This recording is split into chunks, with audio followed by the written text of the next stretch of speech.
How's that? Okay. So it's very familiar scripture. It's found in Philippians chapter 4. But I'm looking at it in kind of a peculiar way. So, tell you how this came about.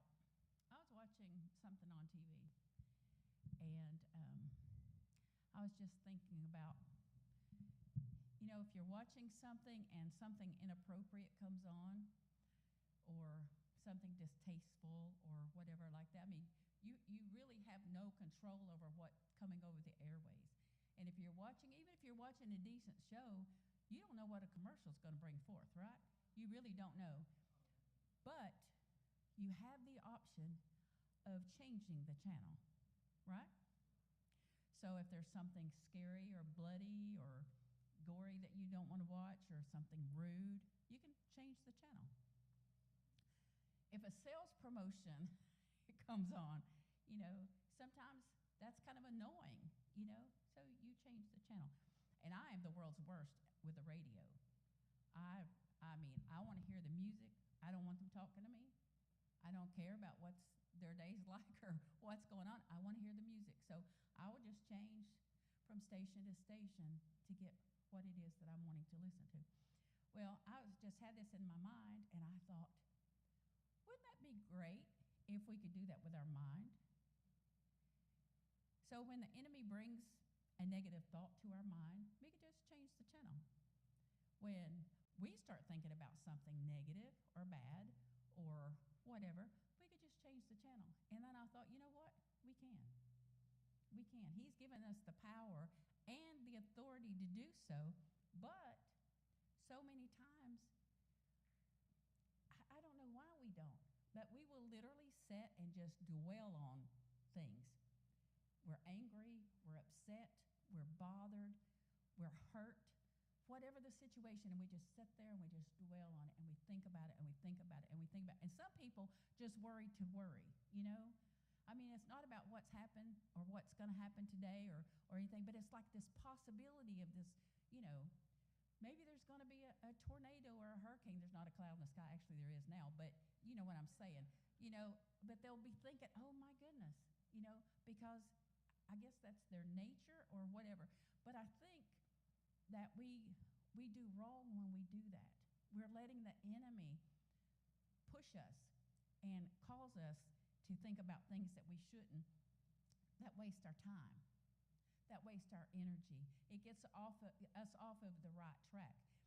Sometimes we think about, well, I would go talk to them, but they probably really don't like me, or they really don't want to talk to me, or they don't really accept me, or, they're way more anointed than I am, or, just thousands of scenarios that you can think about that what would hold us back because of what we're thinking, not because of reality, not because of anything that anybody's done or said, but just what we think, right?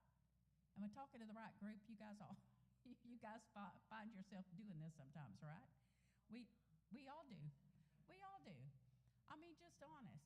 We have to overcome this, though. We have to realize, Missy and I, many years ago, heard this person talking, and I can't remember exactly, but she talked about the wallpaper. So the things that's happened in your life causes you to see things a little bit different than the reality of what they are. Anybody know? She even said that she had gone to a clothing store, and she got offended because there was a male person that was working in the store.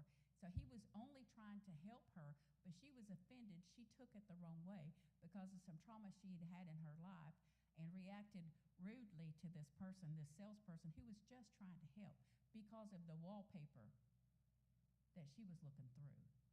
So some of us have that. Some of us have had trauma. We've had injury. We've had hurts. We've had all kinds of things. And if we're not careful, instead of seeing reality as it is, we get a twisted impression of what it is. It's really easy. And if you ever do that, if you will ever allow yourself to do that, it gets easier, and it gets easier, and it gets easier. And you get plumb out of focus. And you're mad about that had nothing to do with you. You're upset over things that aren't about you. I mean, just crazy things. So that's just kind of my letting you know how this came about. But in Philippians 4:8, like I said, it's very familiar. It says, "Finally, my brethren, whatsoever things are true, whatsoever things are honest, whatsoever things are just, whatsoever things are pure, whatsoever things are lovely, whatsoever things are of a good report, if there be any virtue, if there be any praise, think on these things." So imagine how we would be. Imagine what our life would be if we only allowed ourselves to think on. So every time we had a thought that wasn't pure, or it wasn't lovely, or it wasn't virtuous, or it wasn't just, we just rejected it, and we didn't allow ourselves to sit and dwell on that. How differently would our life be? How differently would we see things than what we are? Verse 9 says, "Those things which ye have both learned and received and heard and seen in me, do, and the God of peace shall be with you." I don't know of any time in the history of the world that we need more peace than we do right now, right? I mean, you can't turn the TV on and find anything peaceful. You know, all the shows are violent. That's the only thing anybody wants to see, you know. And if you listen to anything political, it's horrible. If you listen to the news, I had a thing pop up on my news feed today that a guy dressed in dark clothes and went and laid down in the middle of the road. Anybody see that? Went and laid down in the middle of the road and got ran over by a truck. I mean, this world's crazy. And you know, when we're not, and we'd like to think we're not, and when we're not, but we are caught up in this pool of the craziness, it's so easy for us to just get caught up and just go down this same road because this is the way everybody else is going. Everybody you talk to is talking like this. And it's like, okay. So you just find yourself going along. If we back up to verse 4, he says to rejoice in the Lord always. And again, I say rejoice. You know, it's really hard to hold a grudge when you rejoice. It's hard to be mad if you're rejoicing. It's hard to think bad thoughts when you're rejoicing in the Lord. So if we could have a more happy, thankful, grateful heart, you know, it would be different. Verse 6 says, "Be careful for nothing, but in everything by prayer and supplication with thanksgiving, let your requests be made known unto God." Verse 7, "And the peace of God, which passes all understanding, shall keep your hearts and mind through Christ Jesus." So if you're having a bad day, if you're having a day where you don't find peace, then think about changing the channel. Because obviously your mind's not staying on God. Obviously you've let other things take over in your mind. I mean, you know, our business is picking up and it's been hectic, and TJ's running his legs off and sending me things to do. And I mean, sometimes it's just like you just have to take a moment and breathe because it's just so hectic trying to keep up with everything. I know everybody has jobs and they have family and they have things that you're going through and that you're doing and you're handling, and sometimes it's just overwhelming. But we have to take our time, we have to take a breath, and we have to remind ourselves who we belong to and what he's got planned for us. Verses 6 through 9 are related. Verse 6 and 7 tell us how to obtain God's peace, and verses 8 and 9 tell us how to keep it.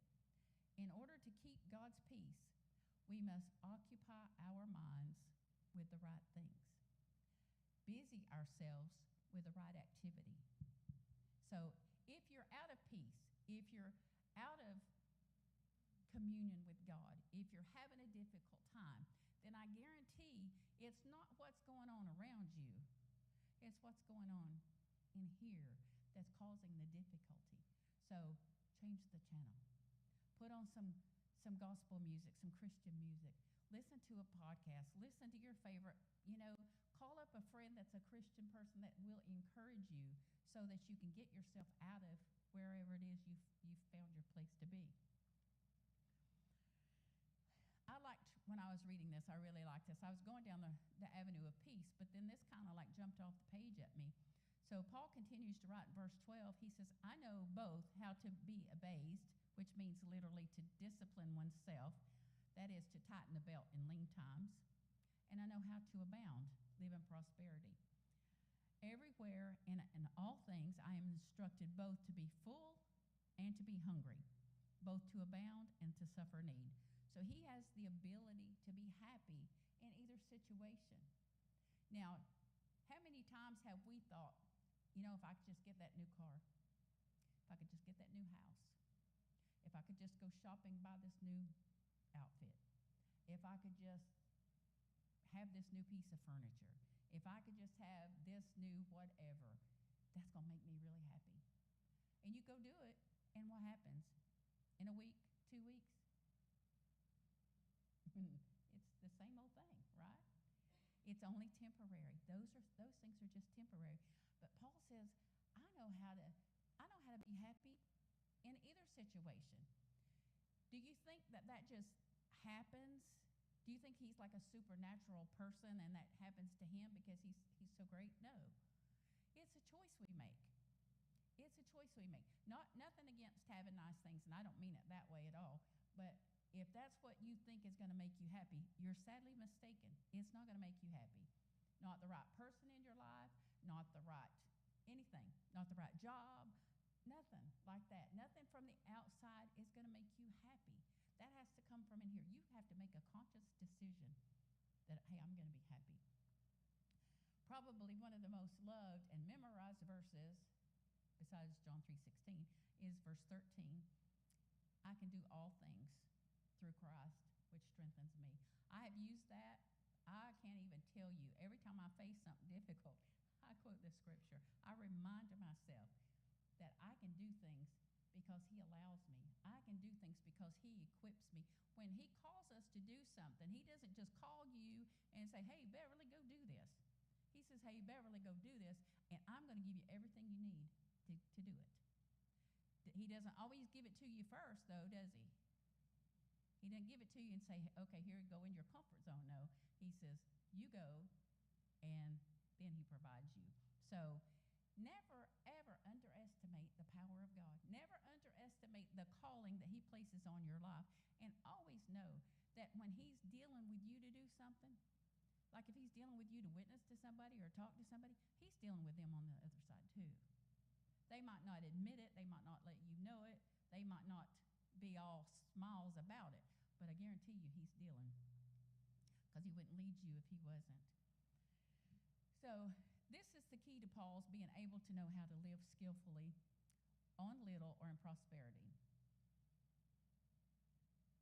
Rather than him realizing that it's him doing it, he realizes that it's Christ who strengthens him and enables him to adapt to the ever-changing circumstances he was in.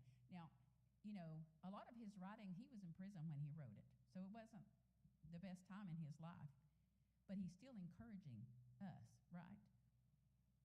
TJ was talking about that Sunday about when Jesus was on the cross and how he looked out and he says, woman, behold your son. And in his great pain, he saw the pain that they were going through.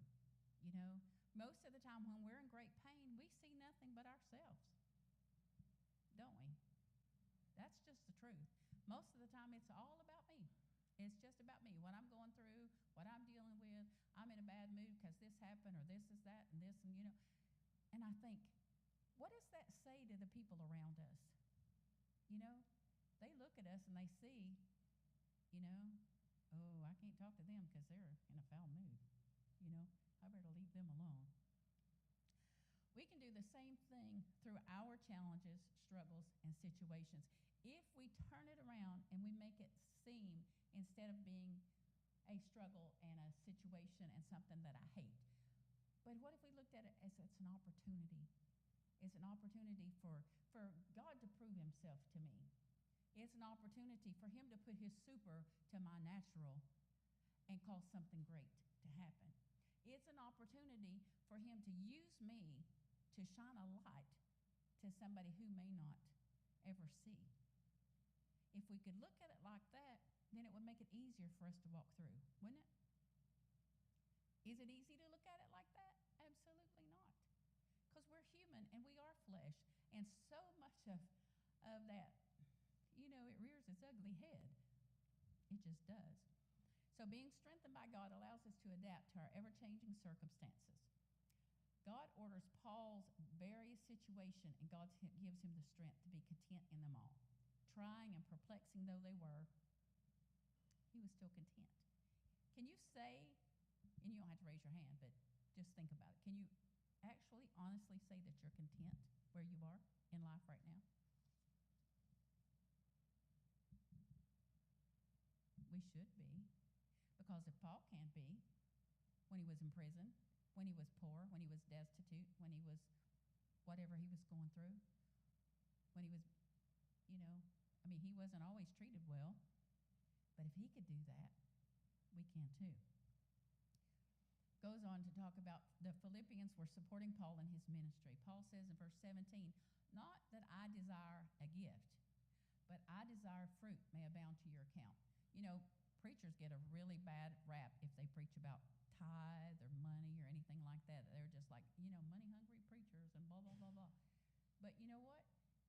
If you don't do the right thing with your money, you're not going to be blessed. The Bible tells us, and so it's the job of that minister, as difficult as it is, it's his job to tell us that we are required to do certain things with our money in order to be blessed. That's the requirement of the Bible, not of a man. So, but I desire fruit that may abound to your account. He also states that what was sent by them was an odor of a sweet smell, a sacrifice acceptable and well-pleasing to God. Then verse 19 says, but my God shall supply all your need according to his riches and glory by Christ Jesus. I remember Rex talking about some of the favorite scriptures, and he talked about, but you have to know the context behind it. You can't just pick up a word and run with it. You have to know. So these guys were doing the right thing by helping Paul. And the fact that they did that, then they could trust that God was going to supply all of their need because they were doing the right thing. If we're not doing the right thing, can we trust him to supply all our need? And if you'll notice, it says our need. It doesn't say our want.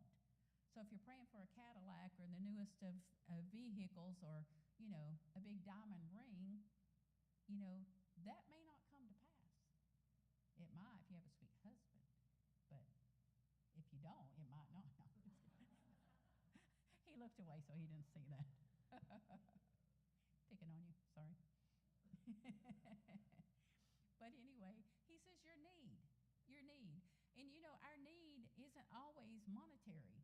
It seems like it, doesn't it? If you went around the room and you asked what your greatest need is, I guarantee somebody'd want to pay off their house, or they'd want to, a lot would have to do with money. Just the truth. So we must have faith in Jesus, even when it's hard to have faith in ourselves. That's always been my struggle. I've always known God could do it. I've always believed God. I've always had strong faith in God. But sometimes I have trouble believing God's going to do it for me. He doesn't do it for me because I deserve it. He doesn't do it for me because I'm special. He does it because he loves me, just like he loves you. He loves us all. So in 2 Corinthians 10:4, says the weapons of our warfare are not carnal, but mighty through God to the pulling down of strongholds, casting down imaginations and every high thing that exalts itself against the knowledge of God, and bringing into captivity every thought to the obedience of Christ, and having a readiness to revenge all disobedience when your obedience is fulfilled. So, like I said a while ago, what if every time the thought came into your mind, because you're not the only one that puts the thoughts there. The enemy does a lot of that too. So every time a thought comes into your mind, what if you weighed it? Is that of God or not? Is that righteous, holy, virtuous, truth, just, or is it not? And what if you only kept the ones that were and you rejected the ones that weren't? Instead of just sitting there, and we let our minds run away with us. Like we get a little idea, well, Missy didn't speak to me today. Well, I guess she's mad at me. And by next week, we've got some huge story concocted in our mind. I saw her talking to Rhonda. I bet they were talking about me. I mean, our minds just run away with us and cause us to think crazy things, right? Does anybody else have a mind like that? Be honest. We're in church. Y'all have to be honest. We do. We all have those problems, and we just blow it out of proportion and in our mind. And so now we're dealing with not the reality that Missy had a headache and she was quiet because she wasn't feeling good. So we don't know that reality. All we know is they were talking about me. I'm not going to come back to that church because look how they're treating me. They don't even love me there. They don't want. That's what we do, don't we? We take this and we blow it up and make it something big and huge when it's not even that. Did you know that you're not so important that every single thing that happens is not about you? It's not. Everything that happens in this church or in this life or in this world is not about you. It's about other people. Everybody. If we would just think and consider, maybe, I don't mean to pick on you, but maybe she's having a bad day herself. Maybe I need to go and lay hands on her and pray with her because maybe she's struggling with something. Or if we could just take it that way instead of it becoming a personal vendetta against me. I don't know if we watch too much TV, and so it's all got to be so dramatic, and there's just drama everywhere, so we have to blow it up to make it that way. I mean, some people just do that. Some people just, every little tiny bitty thing is, they make a big old huge mountain out of every little bitty molehill. But that's not healthy. That's not healthy. And you can't be the effective Christian that God wants you to be when you have that mentality. Change the channel. Stop letting those evil, ugly thoughts. You've got the authority to do that. He tells us, bring into captivity every thought. Cast down every imagination that exalts itself against Christ. That is, anything that is not right. Anything that, the enemy will tell you anything. The enemy will tell you God really don't love you. How did the fall of man happen? With the enemy planting a little seed of doubt. And he's very crafty. He doesn't always come up and say, hey, go rob a bank. He'll just say, just leave that off your taxes because it's really not important anyway. He just starts with some teeny tiny little something. Not something great and big that you're going to recognize. He's going to give you something little. Verse 3 says, though we walk or we live in the flesh, our body, we do not war or fight after or according to the flesh or human standards. But do we? Do we really live and have warfare that's spiritual in nature? Do we, when we get wronged or mistreated or even we think that, do we go and we pray about it and we ask God to fix it or to help us? Or do we want to fight ourselves? Telling people off, chewing people out. If you get on the road today, I'm telling you what, somebody's going to run you over. They're going to pull out in front of you. They're going to, you have to pray hard to stay sanctified when you drive. That's just the truth. It's just, it's awful. It's terrible. Verse 5 looks back to verse 3 and expresses the manner in which believers conduct spiritual warfare. It is by casting down or destroying imaginations or false arguments. Sometimes the false arguments we face are our own. I can't do it. I'm not good enough. My past is so bad, I can never get over it. Nobody's ever going to have, if people knew my past, they wouldn't have any confidence in me. All these kind of ugly, terrible things that the enemy tells us. And you know what? Sometimes it's like TJ talks about this all the time. He says he had a teacher tell him, you're going to end up in jail. You're not going to amount to anything. What if he'd have listened? What if he had believed her word and he lived his life according? Has anybody ever told you anything negative? Have you lived according to that? Have you proven them true? Oh, Sandy must have. Have you proven them true? Or have you shown them that that wasn't right? But see, when we let that stuff in, I heard this story about a submarine. And it talked about the pressure. So you can imagine a submarine, and I can't even imagine how many hundreds of feet they go down into the ocean. And the pressure that's outside there doesn't cause any damage or it doesn't hurt anything. But if you let some pressure happen on the inside of that submarine, it will damage, potentially blow it up. Same thing with all the words and all the stuff that go on. If we don't let them in, it can't get in. It just bounces off us. It can't hurt us if we don't let it in. So those kind of things, reject it. Push it away. Don't accept it. Don't believe it. You know, I'm not saying if somebody's giving you some constructive criticism, if your spouse is trying to talk to you about getting better like Janice does with Sandy, you know, those are the things you listen to.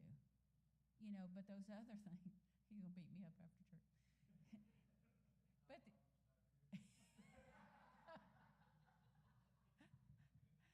but the other things, don't let that in. Don't let it in to hurt you.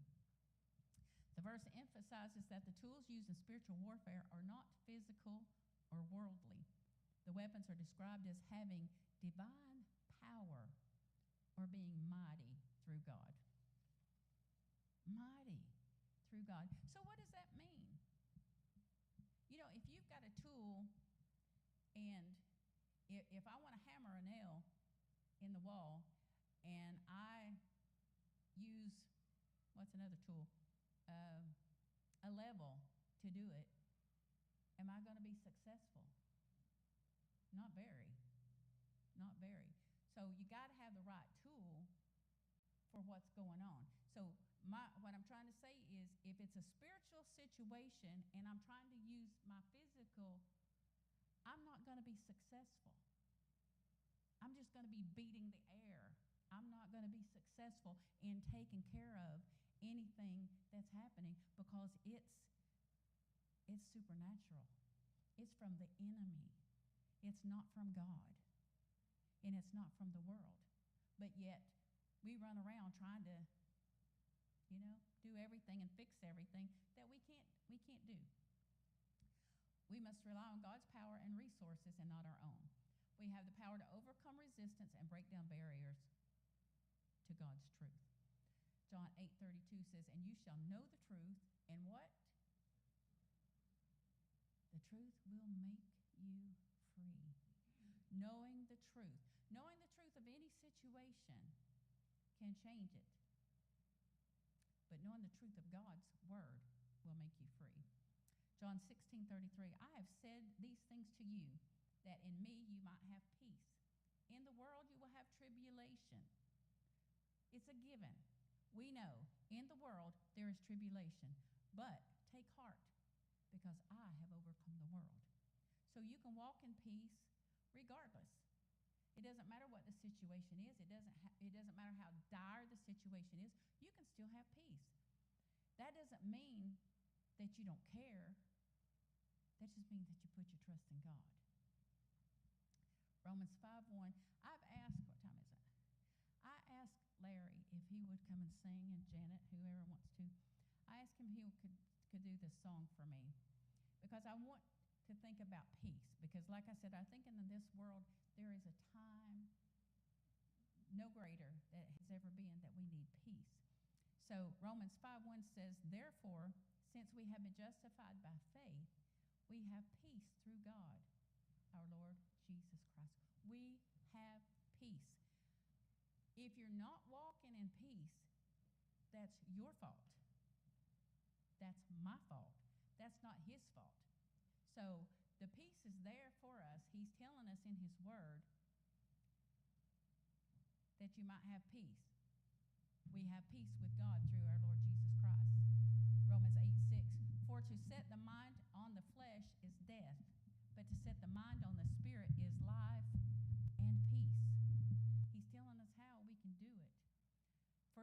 Corinthians 7:15 says God has called you to peace. Galatians 5:22, you know, the fruit of the Spirit, fruit of love, joy, peace. That's part of the fruit of the Spirit. Colossians 3:15 says, let the peace of Christ rule your hearts. There's peace to be had. So no matter where you are, no matter what your situation is, maybe it's work. Maybe it's work is driving you crazy. Maybe it's family. Maybe you're worried to death about family. Maybe it's finances. Maybe it's somebody that's sick in your family, and that's terrible, and it's awful to have to go through. Maybe it's 1,000 other things. I don't know what your situation is, but whatever it is, there's peace. God wants you to have peace. I'm just going to ask everybody while he sings, if you just come down, find your own little place, and just ask God. If you're not walking in total peace, ask God to show you, to lead you, to give you peace.